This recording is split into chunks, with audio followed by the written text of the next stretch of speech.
Well, greed has become Australia's biggest problem, and the problem with it is a lot of people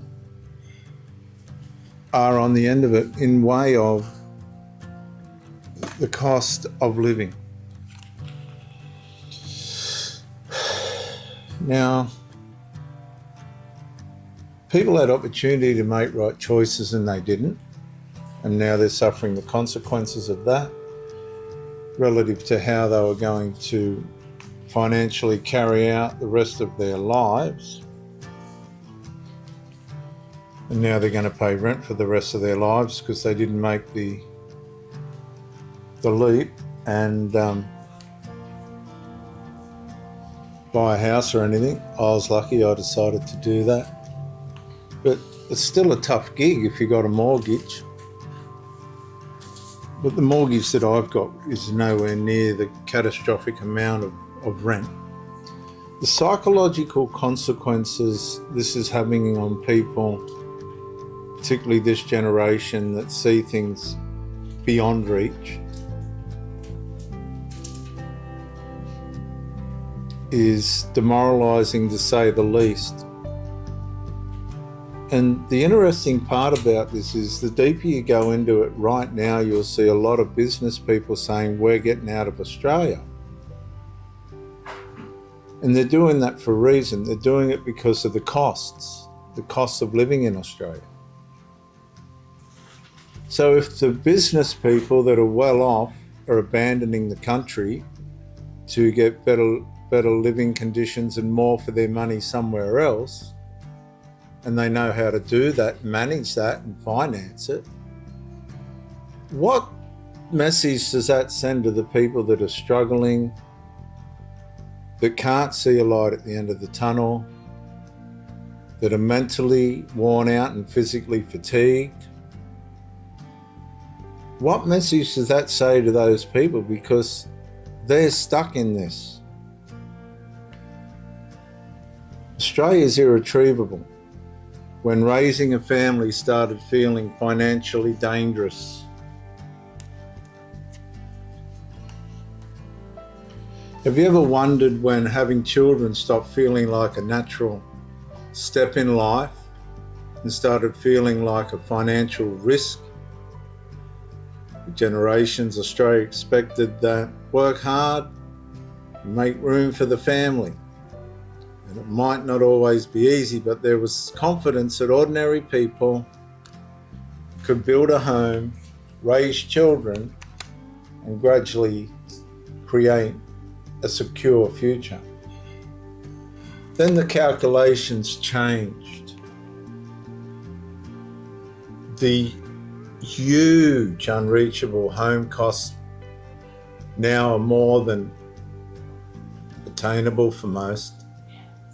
Childcare consumed income. Mothers were dropping their children off for childcare so they could go to work, and in some instances, the work wasn't covering the childcare. Groceries climbed higher, school expenses multiplied, medical bills arrived more often, fuel, insurance, and utility costs quietly expanded every household budget. Each expense by itself could be managed, but together they began changing decisions. And that was concerning, and it still is concerning. Young couples delayed marriages, delayed children. Families who wanted 3 children settled for 1. Some quietly abandoned the dream altogether, believing they simply could not afford the responsibility. And parents who did not have children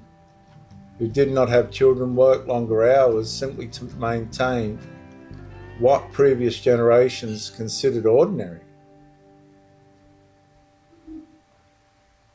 Time with family became the first casualty of providing for one. When you think about it, the mothers that put their children into childcare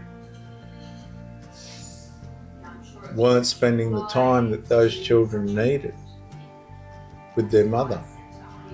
The greatest burden was not financial, it was emotional. Parents carried the constant fear that one unexpected bill, one illness, one job loss, or an interest rate increase would destabilise anything they had built. We've had 15 interest rate rises during the course of this government. The Australian family did not suddenly become impossible. It slowly became increasingly expensive to protect. You couldn't, the expenses were wiping people out. And Australia became irretrievable when its citizens began questioning whether they could safely afford the next generation. Just trying to bring the next generation into the country was more than people could face. And eventually, family became no longer limited by love or commitment. It became limited by the economics that the politicians created in Australia, and that's why Australia is irretrievable.